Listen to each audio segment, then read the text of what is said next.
everybody, I just wanted to share with you some of the tips that I had for advising online. I have, first of all, created this file on or this folder on my computer where I have saved everything that I've done for advisement since we've come home in March. And I'm just saving it as their names. If there's a summer and a fall, then I do a 1 and a 2. But I've also got the checklist for elementary. I've got it uploaded here. And I did this because I ran out of hard copies at some point, and so I got my last one and scanned it in, and now all I have to do is go over here and fill and sign, and then I add the student's name and number here, and just like Patsy Lowry would do. And so I have that here, and then I just add their grades over here just with the fill and sign. So that's not any big issue, and then I just save it as their name and the checklist. So that is one trick that I had. I don't have the special ed one loaded just yet because I haven't run out of those paper copies. So the next thing I wanted to show you is the JSU Navigate and all the things that JSU Navigate can do. So when you go into JSU Navigate, these were some of the appointments that I had before we finished and we're finished with our in-person advisements.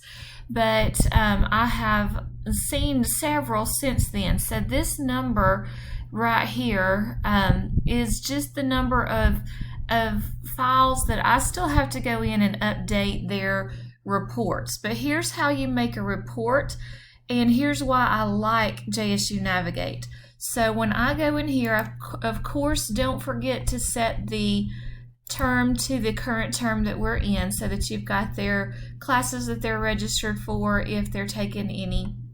So I'm just going to look up one student and show you how we would make a note for her.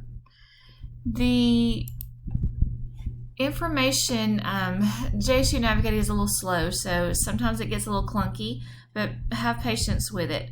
So right here, I can, on this first screen, see that she is, in fact, one of our students. This is her major. That's what's been declared. Her GPA is good, but then when I go over here to class info, it shows me what all she's had transferred and what she's registered for fall.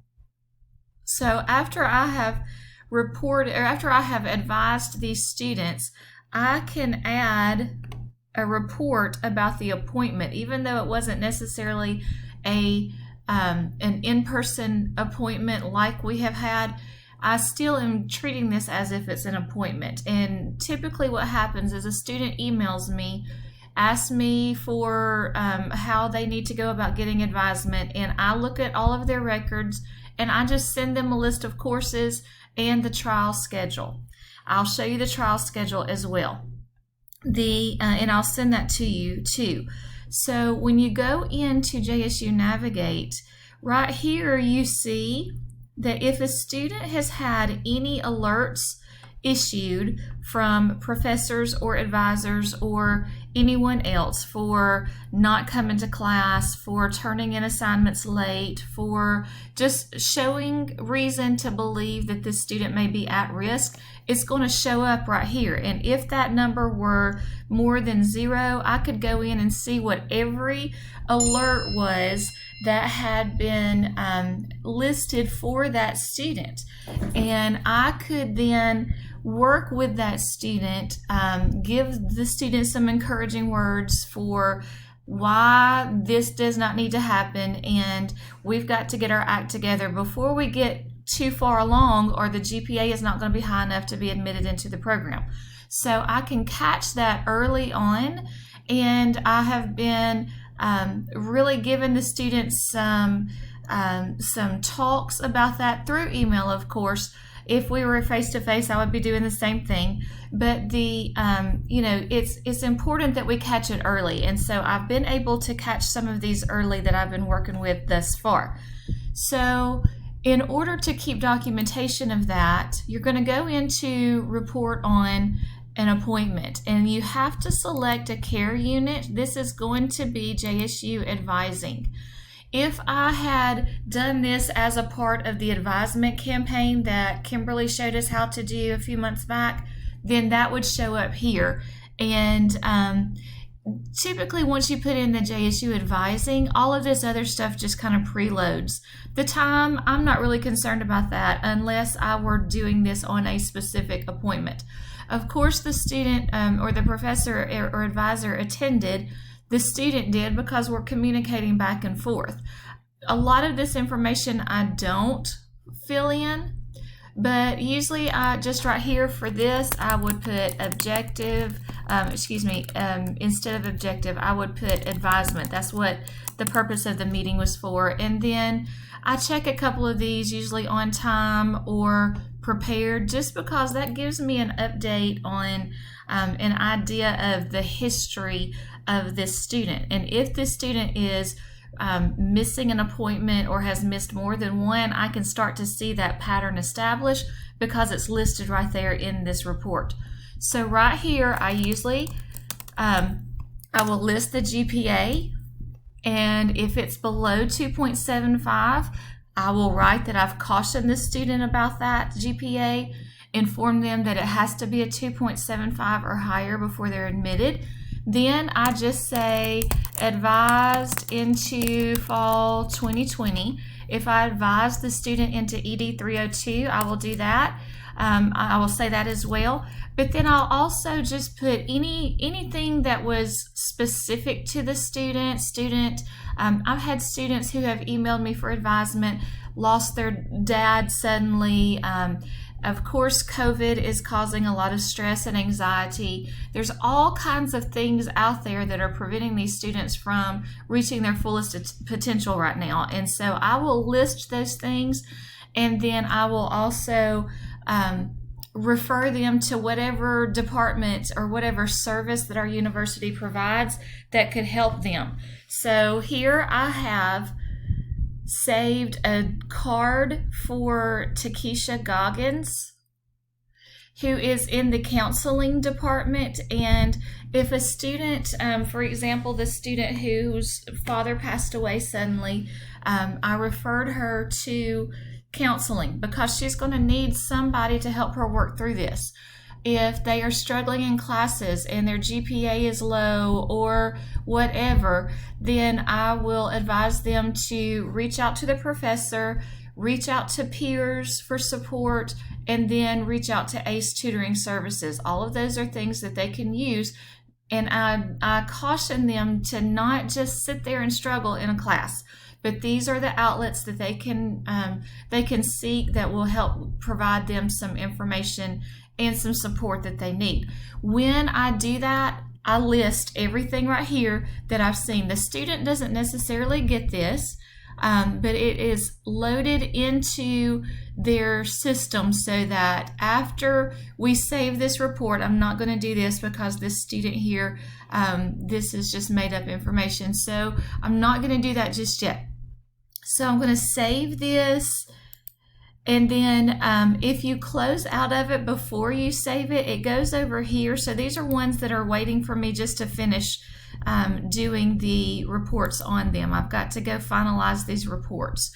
And some of these were, I was waiting for their trial schedule. So once I get their trial schedule back, I will work on getting that done. When I go into history, I can see up under here that this student had an advisement appointment on the 7th, and that the notes, if there were a note under there, it would, if I had saved her note just yet, it would be right here, but I have not done that. So once I save it, it'll show up here so that future advisees or advisors can see what we talked about when we sat down together. But I think this is great documentation because it helps us to see where the students are struggling, and see that we've reached out to them early on, and on what date I told them to do this, to do this, to do this, or to do this. Reach out for praxis help, or tutoring, or counseling, or need to apply for the TEP. All of these things I can put documentation in there so that whenever these things aren't done in a timely manner, I know that it's not because I didn't tell them to, because I've got that documentation.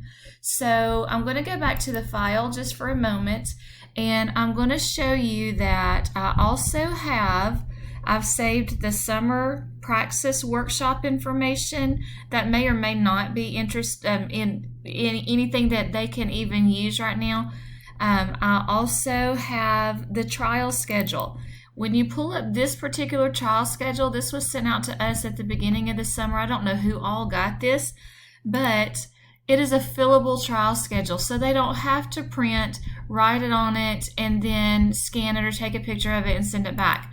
They just fill it out right here, and that is going to come right back to us. They can email it right back to us. What it does not do, though, for some reason, is the signature. I don't know, maybe it's been fixed. The signature they have to do that right here, and so a lot of the students don't know how to do that. So I just usually have them sign it in some other box where they don't have to fill with that part right there, and then I can do this as well. And so then I save their trial schedule over in that file so that we've got all of that in their records. And then when I go back to the office, whenever that may be, I will be printing all of this out to go into their files. Some of these students need files established because they're early or transfers and they haven't seen any of us yet. So all of this will be printed out and started in their files, and then we'll be able to keep up with that. And then I'll delete this. But this is just kind of some things that I have been doing in our online advisement sessions, and I find that it's very effective to keep those records rather than filling out that sheet that I'm typically filling out, and I don't have as much paperwork. I do have plenty of papers behind me that you can't see, but I don't have to fill out that advisement sheet every time because I'm keeping those notes in JSU Navigate. So if you have any questions about any of this, I know it seemed probably a little scattered because I was trying to think of all the things that I wanted to say to you, and I'm sure I have forgotten some things. But I'm going to send this to you as well as some of the documents that I have saved along the way so that you've got those for when it's time for you to do your advisement. Email me if you have any questions. Thanks.